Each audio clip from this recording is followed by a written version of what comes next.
Hi, I'm Pastor Jeff, and we have discovered some amazing things about God in the last few months, haven't we?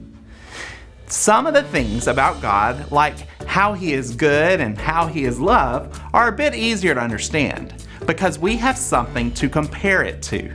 We know what love is because we have people around us that we love and who love us.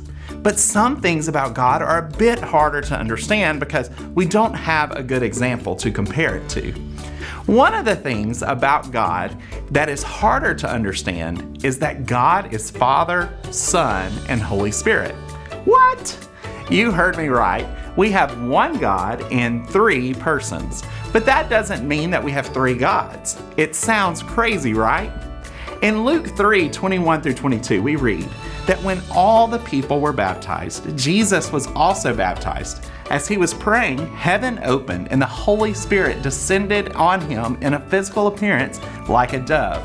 And a voice came from heaven, "You are my beloved Son. With you I am well pleased." In this verse, we see all three persons of God. We see God the Son, who is being baptized. We see God the Father, who is speaking from heaven. And we see God the Holy Spirit coming down like a dove. Now, this is where it gets harder to understand. All three persons of God are one God. We don't have a perfect way to explain this aspect of God, but I do have an example that will help you understand it, maybe. Have you ever looked at a fire?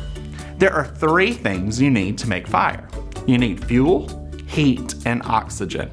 Without all three of these things, fire does not exist. I have a match right here, and on the tip of the match, there are chemicals that act as fuel for the fire. When I strike the match on the box, it creates heat we need to make the fire, and the oxygen we need is already there. The three things come together to make fire. If you take one of these three things away, the fire can't stay lit. The fire goes out because one of the elements, the oxygen, was taken away.